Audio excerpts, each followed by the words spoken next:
To me, the top 2 point guards in NBA history are not debatable. Which order they go in, you could argue.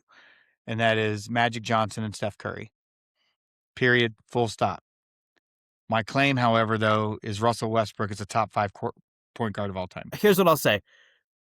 I love Russ, and I do believe that he gets overhated on, especially when you get all-time legacies going in.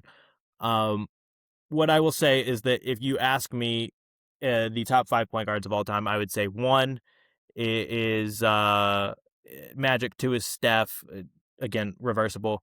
I would say 3 is probably Zeke, 4 is probably Chris Paul, and then after that you start getting lots of conversations, Steve Nash, Jason Kidd, Russ is in the conversation, Oscar Robertson. You start getting a bunch of these kind of guys, and it's just really, really tough for me to sit here and make that argument that Russ definitively is 5. If you wanted to put him 5, I don't hate it, honestly, but I just can't get there, especially because I would start to claim bias a little bit, and I don't believe he's the best point guard in his own franchise's history.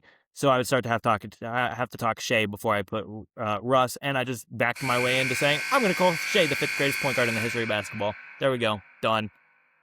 So I don't care who else you put in the top 5, and I went in assuming that I was biased on this before I made the claim. But I found a stat on StatMuse today that is one of the most telling stats I've ever seen, and I've never seen it put together this way, and it's actually really cool. Which is what it is essentially it takes points plus rebounds plus assists plus steals plus blocks and gives a total score. Okay.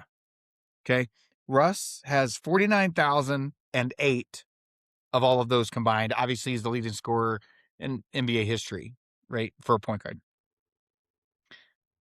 He has 5,000. So number 2 is Chris Paul at 44,566. That's impressive. That's definitely impressive. That's number 2. So where are we at with Shea being the 5th greatest point guard in history? Where are we at with that right now? I mean, it's still really early in his career. Okay, when he wins He's a second doing Michael Jordan stuff. When he wins a second MVP and a second ring, where are we at?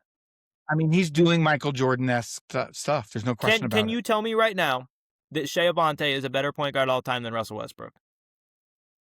Because I can tell you he has had a 3-year. I can tell you that at the end of this season, regardless of whether it ends in a championship or not, that he has had one of the best 3-year runs as a point guard in the history of the NBA.